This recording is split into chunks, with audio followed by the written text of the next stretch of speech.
Welcome to the Jeff Crilley Show. And now, here's Jeff Crilley.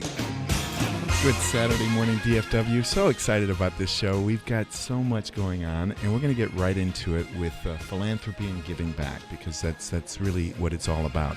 My first guests are Ami Doshi and Polo Patel. They are with Milaap USA. Welcome to the show, ladies. Thank you. Okay, well, why don't we begin with the founder of Milaap USA. Ami, tell me more about it. Thanks, Jeff, so much for having us on the show. It's super exciting to be here. So Milaap USA is a nonprofit. We're based out of Dallas, Texas. We were established 2 years ago in 2014. And we raise charitable contributions to give as affordable microloans to the working poor in India. We really believe in the concept of giving back, where we don't perpetuate cycles of dependency through traditional donations. We're really interested in giving back where we can empower people to improve their own livelihoods, rewrite their own destinies through their own efforts and self-development instead of waiting for the next check. So this nonprofit, I feel like is really our vehicle to help that happen. Okay, let's bring you into this, Polo. How does it work exactly? Sure. So, when you traditionally give to most other organizations, you give a one-time donation and it's used right away, exhausted for one cause. We've created an innovative model where you can take one gift and multiply it over and over and over again through microlending.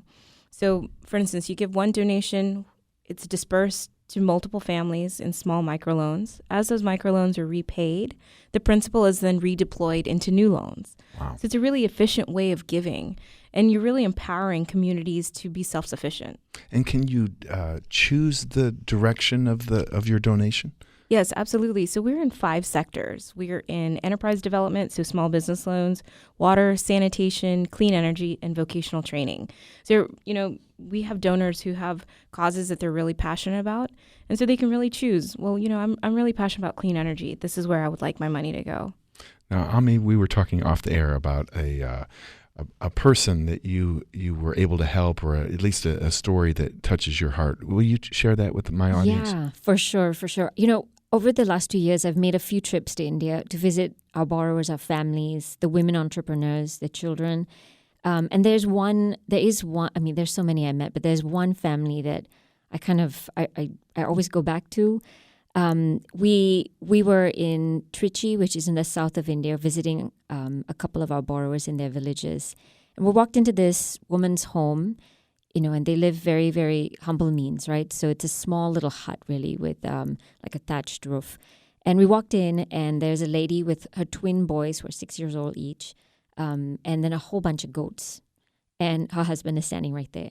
And, we talked about her process, how she found out about Milaap, how she got the loan, how she was able to repay it back.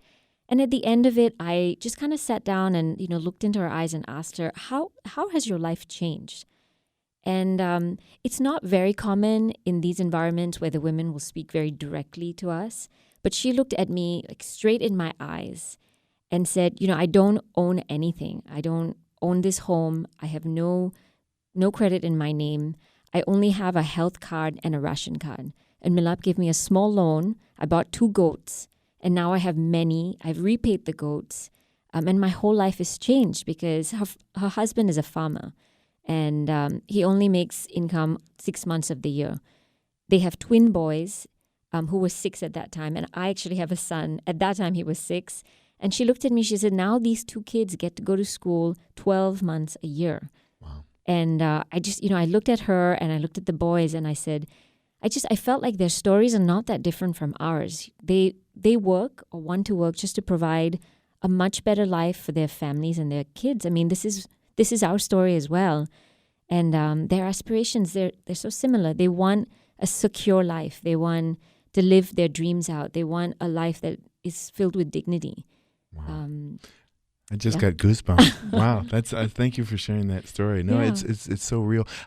Polo, how do you guys choose the people who get the microloans? Is there an application process? How does this happen? So we have a network of 40 organizations that are grassroots organizations on the ground doing great work in India, and they've incorporated microlending into their program. And so that makes our whole process very efficient because they have the borrowers, they know them, they're in the villages, they see them on a regular basis. And so that's how really the selection process goes. The organizations will get out into the community and talk about microlending. And from that, our repayment rate is at 98%. That's incredible. Yeah. And it really speaks to these individuals aren't looking for charity. Right. They want a hand up. They really want to be empowered to be self-sufficient. And I think that's one of the things that people often think about when they give to a charity. How much of this is actually going to the right person, and what are they going to do with the money? Let's talk more about that in terms of, I know that often there's something called giving fatigue, that everybody has a noble charity, everybody has a worthy nonprofit. How do you decide where to put your money? Ami, why do you think Milaap USA might be the answer for some of our listeners? Something I talk to my donors about a lot is how do we be mindful in our giving? Why do we give? Do we give so that we feel better, or do we give so that we can really create sustainable impact, or at least invest in causes that have the capability to create really large impact? I feel like if you really want to empower people that you help, you need to help them empower themselves, as opposed to wait for the next possible check to come around. India has, 420 million people between the ages of 15 and 35. They're the youngest country in the world. Wow. People are able to work. They just don't have access to credit. The poor don't have, they're what we call financially excluded. So they don't have access to any kind of credit because they don't have collateral. In a small village, you don't usually have banks. And even if you do have access to credit, it's usually the village money lender. Right. And, that business is rather punitive. Interest rates can range between 60 to 100%. And so if a poor person goes to them for a loan, they're never going to be able to repay back. And they'll get into this massive cycle of debt because they'll never get out of it. And so if you really want to empower people, you've got to figure out how they can help themselves. And this is sort of our way of giving them a hand, like Polo said, a hand up instead of a hand out, and then saying, I believe in you, Yes. and I'm going to give you that first step to walk a couple of steps. When you're ready to pay me back, I know you've succeeded. My guests, again, Ami Doshi and Polo Patel. They are with Milaap USA. That's milaapusa.org. I know we're in an election season, and there's a lot of criticism of the government and the government giving away too much money and ineffective programs. Having a 98% repayment rate, this is working. I think governments around the globe could learn from what Milaap USA is able to accomplish.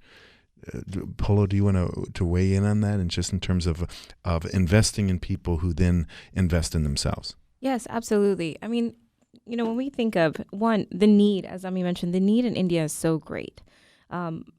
India holds 1/3 of the world's poor, and so when we look at what our mission for Milaap USA is, we really want to make a grassroots impact. We want to see individuals succeed and, really come out of poverty. That's the only way we can really change the narrative for India. And so, yes, absolutely. At 98%, it's something that we're humbled and we're empowered by, to know that, okay, we want to help more and more people. And for Milaap USA, our short-term goal by 2020 is to impact 500,000 lives. Wow. And so far in 18 months, we've raised 1.1 million and impacted 36,000 lives. So we're on our way to meet that goal.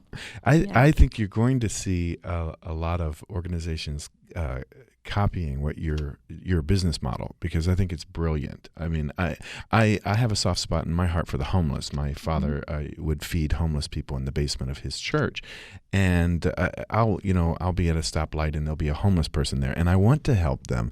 And part of me is saying, okay, what are they going to do with this money that I'm about to give them?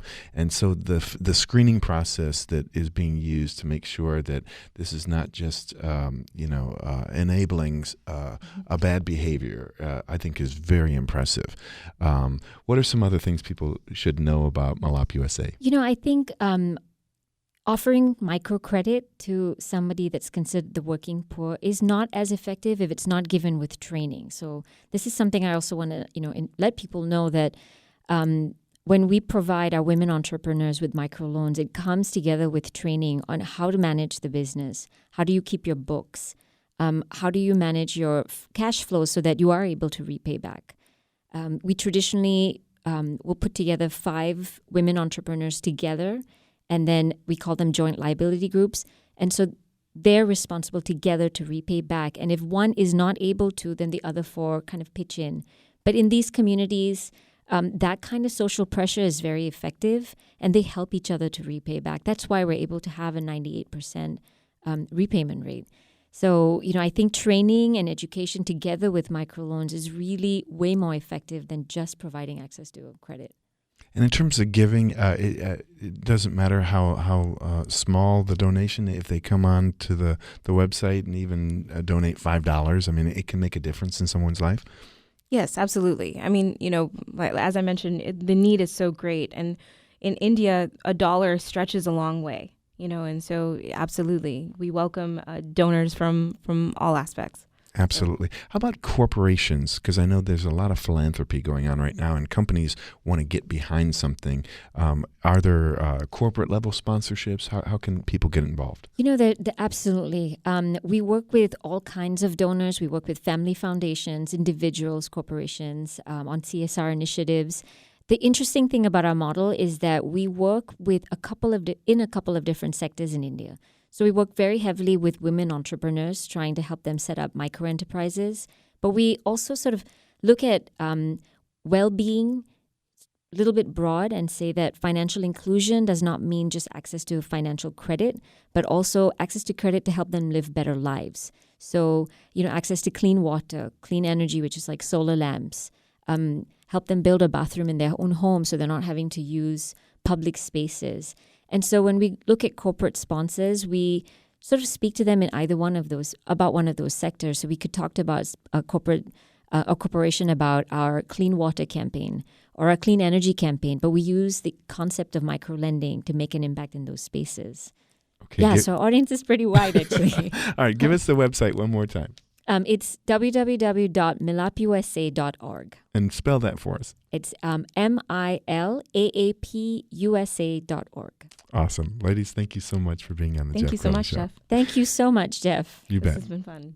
When we come back, a man who is helping change DFW's healthcare landscape and how he's doing it one patient at a time. That's next on the Jeff Crilley Show. More of the Jeff Crilley Show coming up.